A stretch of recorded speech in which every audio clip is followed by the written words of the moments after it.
Welcome to my channel. ఈరోజు చూడబోయే video మనం చింత గింజలు చూడండి. నేను శుభ్రంగా కడిగి ఇలా పెట్టుకున్నాను, ఎండబెట్టి పెట్టుకున్నాను చూడండి. ఇప్పుడు దీన్ని మనము వడ చేసుకోబోతున్నాము. ఎలా చేసుకోవాలో రండి చూద్దాం. చూడండి, ఇది చాలా హెల్త్కి మంచిది. షుగర్ కంట్రోల్కి, బీపీ కంట్రోల్కి, ఎముకలకి, ముఖ్యంగా బోన్కి వచ్చి చాలా చాలా మంచిది. ఇప్పుడు కడాయి పెట్టి మనము వేయించుకుందాము. మీడియం ఫ్లేమ్లో పెట్టి వేయించుకోవాలి. ఎక్కువగా సేపు కూడా వేయించుకోకూడదు, నల్లగా అయిపోతుంది మళ్ళీ గింజలు. ఊరికే మనం తోలు ఈ పొట్టు మనం దంచితే వచ్చేటట్టు వేయించుకోవాలన్నమాట. వేయించుకుందాము. ఇప్పుడు మేము కూడా ఇది చిన్నప్పుడంతా వేయించి పొట్టు తీసి నానబెట్టి తినేవాళ్ళన్నమాట పల్లెటూరులో. ఇప్పుడు పట్టణంలో అంతగా దొరకదు, రేరు. ఇంతకుముందు అయితే విలేజ్లంతా ఈ గింజల బదులు ఉప్పు ఇచ్చేవాళ్ళన్నమాట. ఇది ఎక్కువగా విలేజ్లో తినేవాళ్ళు. మీరు కూడా ఎప్పుడైనా తిని ఉంటే కమెంట్ చేయండి ఫ్రెండ్స్. చూడండి, ఇలా వేయించుకోవాలన్నమాట. స్లోగా పెట్టి మీడియం ఫ్లేమ్లో పెట్టి వేయించుకుందాము. హైలో పెడితే కూడా గింజలు లోపల నల్లగా అయిపోతుంది అన్నమాట. వేయించుకొని మనము రోట్లో దంచుకోవాలి. పెద్ద రోలు ఉంటే దాంతో దంచుకుంటే పొట్టంతా వచ్చేస్తుంది అన్నమాట. మనం కూడా ఎలా ప్రిపరేషన్ చేస్తామో చూడండి. వడలు చేయకపోతాం ఈరోజు మనము. క్రిస్పీగా చాలా చాలా బాగుంటుంది. ట్రై చేస్తాము. ఇంకా కొంచెం సేపు ఫ్రై అవ్వాలన్నమాట. లైట్గా ఫ్రై అయింది. ఫ్రై చేసుకుందాము. చూడండి, ఇప్పుడు ఫ్రై అయిపోయింది. మనము స్టవ్ ఆఫ్ చేసి ఆరబెట్టుకొని, ఇలా నా దగ్గర రోల్ లేదు, చిన్న రోల్ ఉంది, అల్లం వెల్లుల్లి పేస్ట్ దంచుకునేది. దీంట్లోనే నేను దంచుకున్నాను అన్నమాట. నేను ఒక 300-400 గ్రామ్స్ వేయించుకొని చూడండి ఇలా దంచుకున్నాను. చాట్లో ఇలా చేస్తే సపరేట్గా గింజలు వచ్చేస్తుంది అన్నమాట. నేను ఇది డివైడ్ చేసి ఎత్తుకున్నాను. చూడండి ఎంత నీట్గా క్లీన్గా వచ్చేసిందో. ఇప్పుడు ఇది నానబెట్టుకుందాం. ఉద్దిపప్పుని కూడా ఒక 2 సార్లు కడిగేసి మళ్ళీ వాటర్ పోసి మనము నానబెట్టుకుందాము. అప్పుడే బాగా నానుతుంది. చూడండి, కలర్ కూడా మనం పైనంతా బాగా కడుక్కోవాలన్నమాట. ఉద్దిపప్పును కూడా కడిగేసి నానబెట్టుకుందాము. ఎందుకు ఉద్దిపప్పు వేసుకుంటామంటే, ఇప్పుడు మనము చింతగింజలు మాత్రం రుబ్బితే కూడా అది నూకలుగా అసలు గ్రైండ్ అవ్వదన్నమాట. అదే ఒట్టిది నానబెట్టి తింటే పర్వాలేదు, మనం తినొచ్చు. లేకపోతే డ్రైది పౌడర్ కొట్టి కూడా మనము పాల్లో కలుపుకొని తాగొచ్చు, ఇప్పుడు వాటర్లో కలుపుకొని తాగొచ్చు. చాలా చాలా హెల్త్కి మంచిది. ఇట్లా వడలు చేసుకోవాలంటే ఉద్దిపప్పు యాడ్ చేసుకుంటేనే అది చాలా టేస్ట్గా ఉంటుంది. 2 కలిపి చేసుకుంటేనే. ఎందుకంటే ఇది నూకగానే కొంచెం మిక్సీ జార్లో గ్రైండ్ అవ్వదు, రుబ్బదన్నమాట. అందుకే 2 యాడ్ చేసి మనం చేసుకుంటే వడ చాలా చాలా టేస్ట్గా ఉంటుంది. చూడండి, ఇప్పుడు నేను గ్రైండ్ చేసుకున్నాను. నేనే 2-3 సార్లు ఇప్పుడు వాటర్ చూడండి రవలాగానే ఉంది. ఇప్పుడు కూడా నూకగానే ఉంది. చాలా 2-3 సార్లు అసలు నీళ్ళు చలి గ్రైండ్ చేశాను అన్నమాట. అంటే మనం తినడానికి అయితే బాగుంటుంది గింజలు. వడకైతే ఇలా మనము ఉద్దిపప్పు యాడ్ చేసుకుంటేనే టేస్ట్గా ఉంటుంది.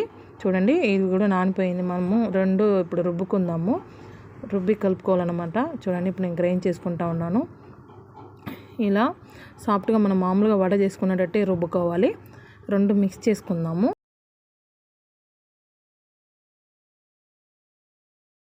చూడండి, ఇప్పుడు మనం మిక్సీ జార్ ఒకటి ఎత్తుకొని పచ్చిమిరపకాయలు యాడ్ చేసుకుందాము.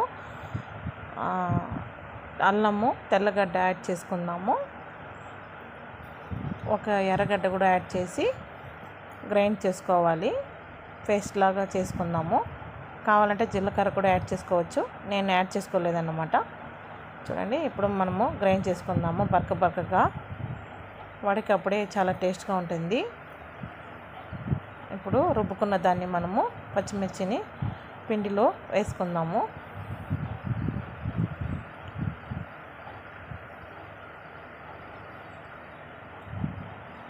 ఇప్పుడు ఎర్రగడ్డలు కూడా కొద్దిగా యాడ్ చేసుకుందాము. కొత్తిమీర యాడ్ చేసుకోవాలి. సన్నగా తరిగిన కొత్తిమీర యాడ్ చేసుకున్నాము. కరివేపాకు కూడా యాడ్ చేసుకోవాలి. సన్నగా తరిగి వేసుకోవాలన్నమాట కరివేపాకు కూడా. సాల్ట్ యాడ్ చేసుకుందాము. తగినంత సాల్ట్ యాడ్ చేసుకోవాలి. వంట సోడా కూడా కొద్దిగా యాడ్ చేసుకుందాము. ఇప్పుడు ఈ మిశ్రమాన్ని బాగా కలుపుకుందాము. వడపిండిని అన్నీ కలుపుకోవాలి. బాగా మిక్స్ చేసుకుందాము. చూడండి, చింతగింజలు కలరే వచ్చేసింది. బాగా కలుపుకున్నాము. చూడండి ఫ్రెండ్స్,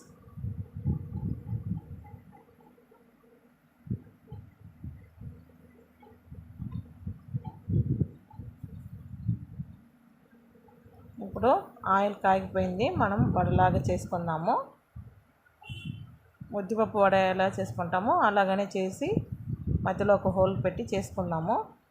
చాలా చాలా టేస్ట్గా ఉంటుంది.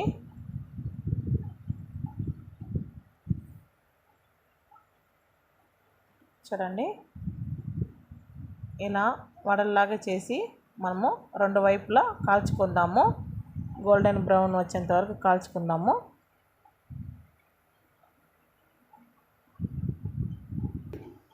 చూడండి ఫ్రెండ్స్, అన్నీ ఇలాగ రెండు వైపులా వేసి మనం కాల్చుకుందాము. గోల్డెన్ బ్రౌన్ వచ్చేంత వరకు కాల్చుకుందాం కొద్దిగా. అప్పుడే క్రిస్పీగా లోపల సాఫ్ట్గా బాగుంటుంది ఈ వడ.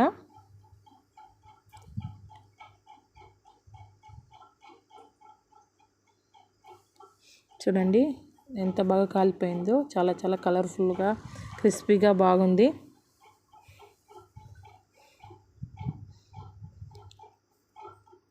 ఇంకా కొన్ని కూడా వేసుకుందాము.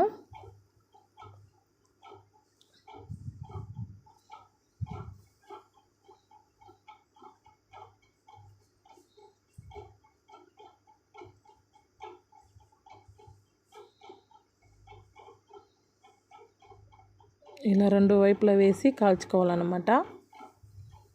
అంతే, రెడీ అయిపోయింది ఫ్రెండ్స్. మీరు కూడా ట్రై చేసి ఎలా ఉందో లైక్ చేయండి, కమెంట్ చేయండి, సబ్స్క్రైబ్ చేయండి. Thank you for watching this video. చింతగింజలతో వడ రెడీ అయిపోయింది. చూడండి ఫ్రెండ్స్, నేను చికెన్ సేరువతో తిన్నాను. చాలా చాలా టేస్ట్గా ఉన్నది ఫ్రెండ్స్. మీరు కూడా ట్రై చేయండి. చూడండి, పైన క్రిస్పీగా లోపల సాఫ్ట్గా ఎలా ఉందో. చాలా చాలా టేస్ట్గా కూడా ఉంటుంది.